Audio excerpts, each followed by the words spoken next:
Transfer की अरावली विहार।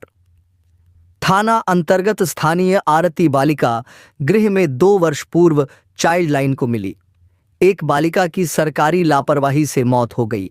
जानकारी के अनुसार 12 वर्षीय प्रियंका 2 वर्ष पूर्व अरावली विहार थाना पुलिस को थाना क्षेत्र स्थित काला कुआं में घूमती हुई मिली। पुलिस ने बच्ची को चाइल्ड लाइन के हवाले कर दिया, जहां से उसे आरती बालिका गृह भेजा गया, जहां वह वर्तमान में 5वीं कक्षा की छात्रा थी। 31 जनवरी को अचानक तबीयत खराब होने पर उसे अलवर के सामान्य चिकित्सालय लाया गया, जहां से उसे कम उम्र होने के सूचना तो जी कल हमारे भाई अशोक उसके पास गई थी। उस हाँ पुलिस वाले गए थे कल।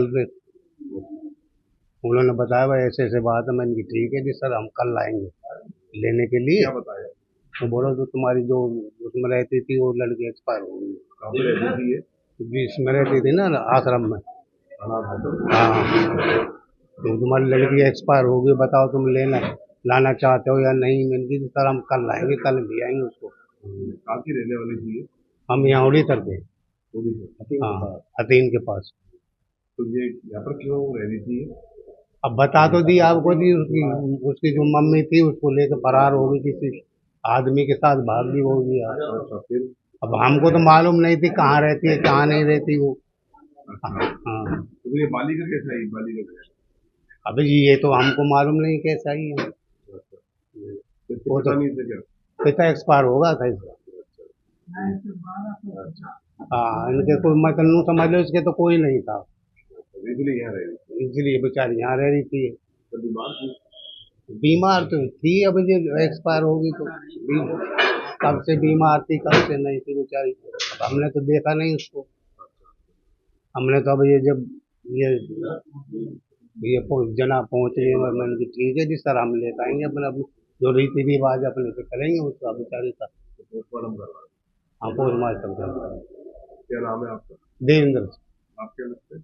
ताऊ लगता हूँ सर। ये बालिका जो हमारे पास में लगभग 2 वर्ष पहले आई थी, अरावली विहार थाने को लावारिस घूमती हुई काले कुएं में मिली थी।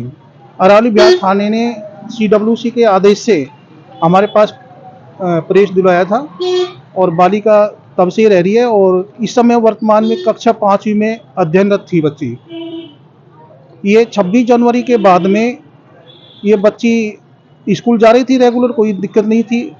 29 तारीख को थोड़ा बच्ची की तबीयत खराब होने के कारण स्कूल नहीं गई, तो हमने पूछा बेटा क्या हुआ, तो थोड़ी तबीयत डाउन बताई। तो हमने तुरंत सैटेलाइट चिकित्सालय में 29 तारीख को दिखाया, तो वहाँ डॉक्टरों के द्वारा जो जांच करवाई थी ब्लड वगैरह की सबकी तो नॉर्मल थी। बाकी एक्सरा भी करवाया था उन्होंने, तो लग रहा था कि इस बच्ची के TB है सीने पर।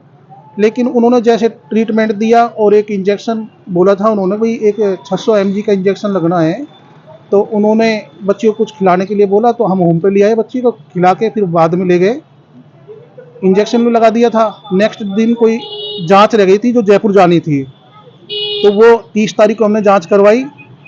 उसके बाद में बालिका को जो ट्रीटमेंट दिया गया था वो इंजेक्शन वगैरह वो तो दे दिए थे। अचानक रात में तबीयत खराब होती है लगभग 4 बजे, तो अविलंब हमने सरकारी हॉस्पिटल इमरजेंसी में दिखाया। यहाँ इन्होंने बोला कि बालिका की उम्र 14 साल से छोटी है, तो आप शिशु चिकित्सालय ले जाएं। तो हम वहाँ ले गए, उन्होंने बच्ची को ICU में रखा कि भाई इसको एडमिट कर रहे हैं, तबीयत खराब है। उसके बाद में बच्ची 5 दिन तक ICU में रही और उन्होंने MRI भी करवाई थी। MRI पे पता लगा कि इसके ब्रेन में TB है, तो उसका ट्रीटमेंट जारी रखा। बच्ची में सुधार हुआ और जनरल वार्ड में उसको शिफ्ट कर दिया 5 तारीख को। 5 तारीख से लेकर 10 तारीख तक जनरल वार्ड में थी। शाम को लगभग 5 बजे आसपास तबीयत खराब हुई, डॉक्टरों ने मुझे फ़ोन किया। हम यहाँ जो हमारा साथ में थी स्टाफ बच्ची को देखा, तो हमने भी आकर देखा कि तबीयत खराब है, बच्ची को तुरंत वापस ICU में लिया।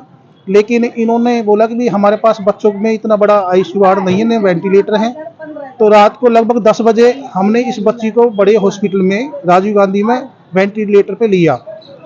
12 बजे तक मैं बच्ची के साथ में यहीं रहा, वेंटिलेटर के पास में स्टाफ था पूरा।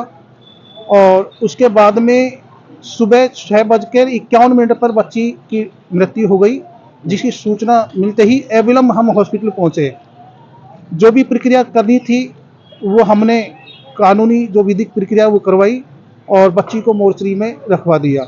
आज बच्ची को 3 दिन हो चुके हैं, क्योंकि परिजनों को ढूंढने के लिए काफ़ी CWC ने मैं पूछा था, वो कह रहे हैं हमने 3 बार SI रिपोर्ट सहायक निदेशक को दी, लेकिन आज तक हमें रिपोर्ट नहीं दी। बच्ची को जैसी तबीयत खराब हुई 31 जनवरी 2025 में, तो मैंने सहायक निदेशक को भी लेटर दिया था, बाल कल्याण समिति को भी लेटर दिया था, फोन से व्यक्तिगत अध्यक्ष साहब को बता दिया था कि बच्ची की तबीयत ज़्यादा सीरियस है और जयपुर रेफर के लिए किया है। रेफर टिकट भेज दिया। उन्होंने तुरंत 10 तारीख को लेटर लिखा सहायक निदेशक को कि बच्ची की तबीयत ज़्यादा सीरियस है और बालिका गृह को 4 साल से अनुदान नहीं दिया जा रहा आपके द्वारा, और इस कारण से इस बच्ची की सुरक्षा करना और बच्ची को जयपुर तक